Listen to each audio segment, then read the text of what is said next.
इस प्रॉब्लम में आपको एक लेडर दिया हुआ है जिसका कि लेंथ कितना है 15 मीटर है।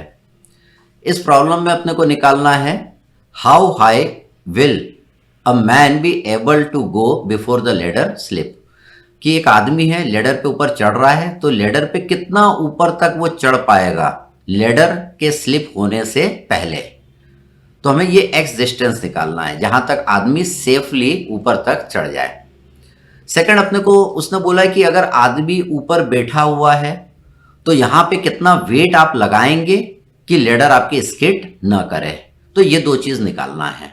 तो पहले हम ये निकाल रहे हैं कि आदमी लेडर पे सेफली कितना ऊपर तक चढ़ पाएगा लेडर के स्लिप होने से पहले।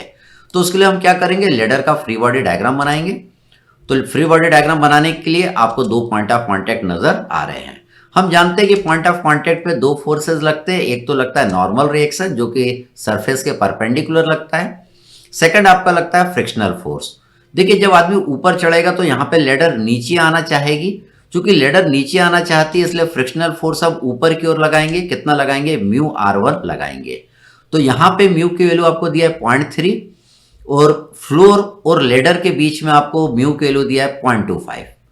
वॉल और लेडर के बीच में है 0.3 और फ्लोर और लेडर के बीच में है 0.25, इसलिए यहाँ पे फ्रिक्शनल फोर्स मैंने लगाया 0.3 r1। अब यहाँ पे एक नॉर्मल रिएक्शन लगेगा इस पॉइंट पे जिसको मैंने बोला R2। सेकंड यहाँ पे फ्रिक्शनल फोर्स लगेगा। तो जब आदमी ऊपर चढ़ेगा तो इस पॉइंट पे लेडर पीछे जाना चाहेगी, इसलिए यहाँ पे फ्रिक्शनल फोर्स मैंने आगे की ओर लगाया है। कितना लगाया, 0.25 R2 लगाया है, क्योंकि यहाँ पे म्यू की वैल्यू कितना है 0.25। अब देखिए लेडर तो आपकी इक्विलिब्रियम में, मतलब सिग्मा एच की वैल्यू आपकी 0 आएगी। तो देखिए मैंने बॉडी का फ्री बॉडी डायग्राम बना लिया, ये आपका इक्विलिब्रियम में है। तो देखिए हमने सिग्मा एच इक्वल टू 0 करा। जब हम सिग्मा एच इक्वल टू 0 करते हैं तो हम खाली हॉरिजॉन्टल फोर्सेस को देखते हैं। तो मैंने किनको देखा है, हमने R1 को देखा है और 0.25 R2 को देखा है। इनके एल्जेब्रिक सम को हमने 0 कर दिया। इसके बाद हम इनके वर्टिकल कंपोनेंट का एल्जेब्रिक सम 0 करेंगे, तो हम खाली वर्टिकल फोर्सेस को देखेंगे। वर्टिकल फोर्सेस कौन से, आपका R2 आपका वर्टिकल है, आपका 0.3 R1 वर्टिकल है, 500 न्यूटन वर्टिकल है, 850 न्यूटन वर्टिकल है। तो ऊपर के डायरेक्शन में लगने वालों को पॉजिटिव और नीचे के डायरेक्शन में लगने वालों को हमने निगेटिव लिखा, इक्वल टू 0 कर दिया। अब देखिए ये दो इक्वेशन है और दो अननोन है, तो इन दोनों को सॉल्व करके हम R1 R2 निकाल सकते हैं, लेकिन हमें तो x निकालना है कि आदमी कितना ऊपर तक सेफली चढ़ जाएगा लेडर के स्किड करने से पहले तक। तो अभी तो x निकल नहीं पाया, तो हम क्या करेंगे, x की वैल्यू निकालने के लिए कंडीशन ऑफ इक्विलिब्रियम की तीसरी इक्वेशन की मदद लेंगे, that is sigma m equal to 0। तो हम मोमेंट कहीं पे भी ले सकते हैं, आप A पॉइंट पे भी ले सकते हैं, सेंटर में भी ले सकते हैं, B पॉइंट पे भी ले सकते हैं, अपनी सुविधा के अनुसार आप कहीं पे भी ले लीजिएगा। सपोज मैंने B पॉइंट पे मोमेंट लिया, तो B पॉइंट पे R2 का मोमेंट और 0.25 R2 का मोमेंट 0 हो जाएगा। अब R1 का मोमेंट लेना है, R1 का मोमेंट लेना है तो हम क्या करते हैं, R1 वाले फोर्स को आगे बढ़ा लेते हैं। जब R1 वाले फोर्स को आप आगे बढ़ा लेते हैं तो देखिए B पॉइंट से इस फोर्स का आपको परपेंडिकुलर डिस्टेंस मिल जाता है।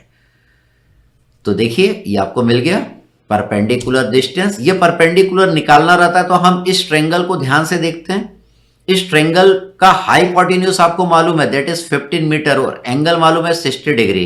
तो यहाँ पे आप साइन 60 लगाएंगे परपेंडिकुलर अपॉन हाइपोटेन्यूज, तो ये परपेंडिकुलर आपका निकल के आ जाएगा 15 साइन 60। ये अगर 15 साइन 60 तो ये भी आपका 15 साइन 60 आएगा। और इस फोर्स का मोमेंट देखिए कैसा आएगा, ये आपका क्लॉकवाइज मोमेंट प्रोड्यूस करेगा। अब देखिए 0.3 R1 का मोमेंट लेना है, तो हम 0.3 R1 को पीछे बढ़ा लेंगे। इसको देखिए मैंने पीछे बढ़ा लिया। जब आप इसको पीछे बढ़ाएंगे तो देखिए आपको ये परपेंडिकुलर डिस्टेंस B पॉइंट से मिलने लगेगा। ये परपेंडिकुलर डिस्टेंस निकालना है तो आपको इस राइट एंगल ट्रायंगल का बेस निकालना है। ट्रायंगल का बेस निकालने के लिए हम cos थीटा लगाते हैं। cos थीटा होता है बेस अपॉन हाइपोटेन्यूज, तो ट्रायंगल का बेस आपका आ जाएगा 15 cos 60। तो ये वाला डिस्टेंस आ गया 15 cos 60। और इसका मोमेंट देखिए कैसा आएगा, इसका मोमेंट भी क्लॉकवाइज आएगा जैसा आपका R1 का आया था। अब इन दोनों का भी मोमेंट लेना है, तो आइदर आप क्या करिए, इन दोनों फोर्सेस को यहां पे रिजॉल्व कर दीजिए। रिजॉल्व करने के लिए ये वाला एंगल आपको निकालना पड़ेगा। ये एंगल आपका कितना आएगा, 30 डिग्री आएगा। ये 30 क्यों आएगा, क्योंकि यहां पे ये ट्रायंगल बनाएगा। यहाँ पे ये ट्रेंगल बना, तो ये 60 डिग्री है, ये 90 है, तो ये कितना आएगा 30 डिग्री। तो ये 30 डिग्री रहेगा, तो इस फोर्स के दो कंपोनेंट बनेंगे, एक तो ये बनेगा 850 cos 30 और सेकंड बनेगा 850 sin 30। 850 cos 30 का तो मोमेंट आपका जीरो हो जाएगा, तो आपको किसका मोमेंट लेना रहेगा, खाली 850 sin 30 का मोमेंट लेना रहेगा। 850 sin 30 का मोमेंट लेंगे तो ये जो परपेंडिकुलर डिस्टेंस आएगा ये आपका आएगा 1.5, ये आपका आएगा 7.5 मीटर। टोटल लेडर की लंबाई है 15 मीटर, तो ये जो डिस्टेंस आपका आएगा ये आपका आएगा 7.5 मीटर आएगा। तो आप वेट का मोमेंट कैसे ले सकते हैं, 850 sin 30 इंटू 7.5। अगर ये तरीका आपको नहीं अपनाना है तो आप क्या करिए, इसको आगे की ओर बढ़ा लीजिए।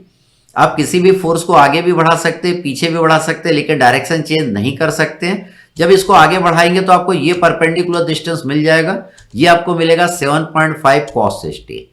देखिए इसका हाइपोटेन्यूज कितना हो जाएगा, 7.5 हो जाएगा। वेट क्या रहता है, सीजी पे लगता है, तो टोटल 15 है, तो वेट लगेगा 7.5 पे, मतलब ये जो डिस्टेंस है आपका 7.5 मीटर है।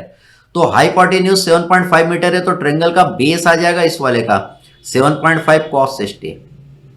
इसी तरह देखिए 500 न्यूटन वाला है, तो इसका जो मोमेंट आएगा ये भी आपका कैसा आएगा, ये आपका आएगा एंटी क्लॉकवाइज।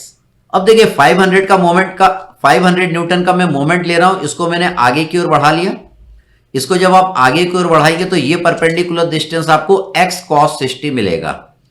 हमने एज्यूम करा है कि आदमी यहां से x मीटर पे ऊपर पहुंच जा रहा है, तो इसका हाइपोटेन्यूज कितना होगा x। अब ये बड़े ट्रेंगल को आप देखिएगा जिसका कि हाइपोटेन्यूज कितना है x, तो ये बेस कितना आ जाएगा x cos 60, और इसका भी मोमेंट देखिए आपको नजर आ रहा है, इट इज एंटी क्लॉकवाइज और ये इक्विलिब्रियम में। अब देखिए मैंने clockwise moment that is r1 into 15 sin 60, r1 का मोमेंट हो गया, प्लस 0.3 r1 इंटू 15 cos 60, दोनों क्लॉकवाइज मोमेंट है, minus anti clockwise moment 850 into 7.5 cos 60 minus 500 into x cos 60 is equal to 0 कर दिया।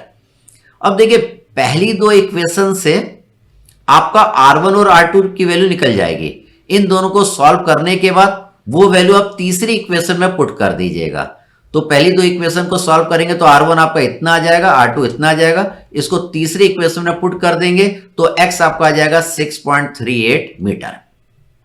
तो मतलब आदमी यहां से x 6.38 मीटर तक चढ़ पाएगा, और उसके बाद चढ़ेगा तो क्या होगा, लेडर आपकी स्किड कर जाएगी।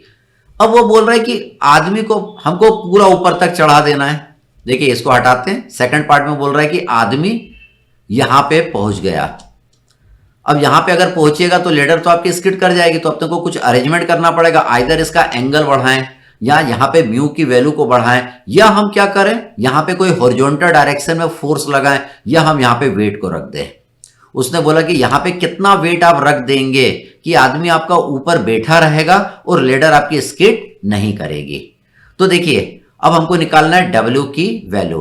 तो देखिए फ्री बॉडी डायग्राम तो आपको बना हुआ नजर आ रहा है, और ये सारे फोर्सेस मिलके इस लेडर को इक्विलिब्रियम में रखे हुए हैं। मतलब इन सारे फोर्सेस के हॉरिजॉन्टल और वर्टिकल कंपोनेंट का अलजेब्रिक सम 0 आएगा, और इनके मोमेंट का भी अलजेब्रिक सम 0 आएगा। तो देखिए पहले मैंने इनके हॉरिजॉन्टल कंपोनेंट का अलजेब्रिक सम किया, तो हॉरिजॉन्टल फोर्सेस कौन से, R1 है और 0.25 R2 है, इक्वल टू 0 करा। इसके बाद मैंने इनके वर्टिकल कंपोनेंट का अलजेब्रिक सम 0 किया। वर्टिकल कौन से, R2 है, 0.3 R1 है, 500 न्यूटन का है, 850 न्यूटन का है, और ये W भी है। देखिए जब मैंने वर्टिकल कंपोनेंट का अलजेब्रिक सम किया तो नीचे की ओर 850 न्यूटन भी लग रहा है, 500 न्यूटन भी लग रहा है और W भी लग रहा है, तीनों नीचे लग रहे हैं, तीनों को लेना पड़ेगा।